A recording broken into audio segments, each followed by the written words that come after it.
तम राम के प्यारे, सबके टुकड़े हत्या करते वारे तू न्यारे, ओ बाबा वारे तू न्यारे। बाबा मारे बोला जी तम राम के प्यारे, सबके टुकड़े हत्या करते वारे तू न्यारे, ओ बाबा वारे तू न्यारे, ओ बाबा वारे तू न्यारे। बाबा मारे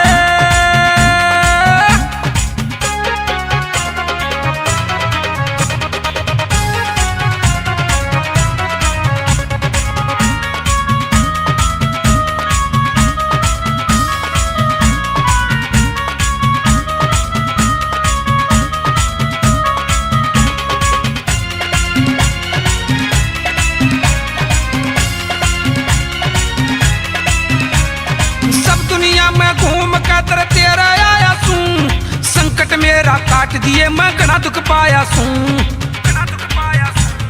लाऊं सू हो लाऊं सू मैं बोला जी तेरे जकारे, सबके टुकड़े हृदय कर दे वारे तू न्यारे, बाबा वारे तू न्यारे।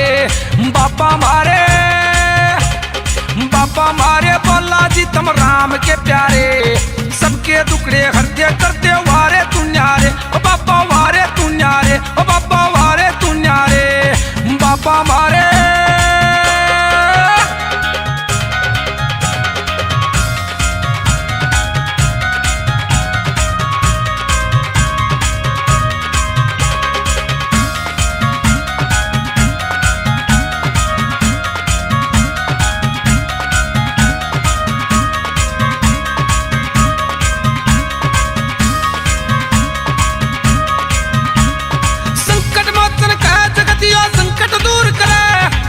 अंजनी के लाला बाला पल में बेपत हरे, मतना देर करे भगत तो बाट में सारे, सबके टुकड़े हृदय करते वारे तू न्यारे, बाबा वारे तू न्यारे। बाबा मारे बोला जी तम राम के प्यारे, सबके टुकड़े हृदय करते वारे तू न्यारे, ओ बाबा वारे तू न्यारे, ओ बाबा वारे तू न्यारे। बाबा मारे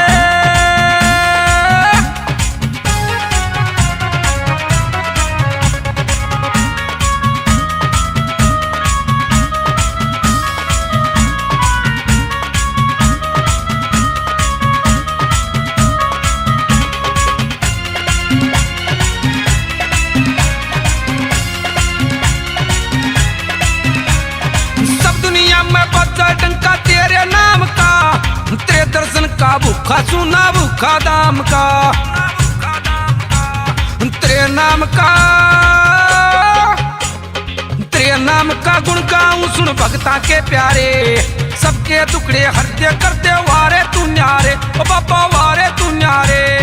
बाबा मारे बोला जी तम राम के प्यारे, सबके टुकड़े हृदय करते वारे तू न्यारे, ओ बाबा वारे तू न्यारे, ओ बाबा वारे तू न्यारे। बाबा मारे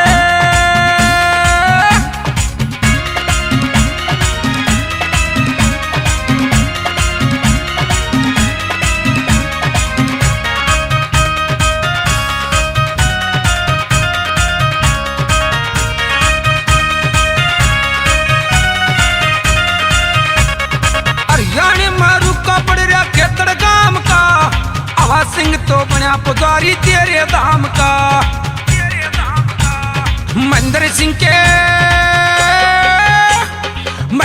के टुकड़े बाबा दूर कर सारे, सबके टुकड़े हृदय करते वारे तू न्यारे, बाबा वारे तू न्यारे।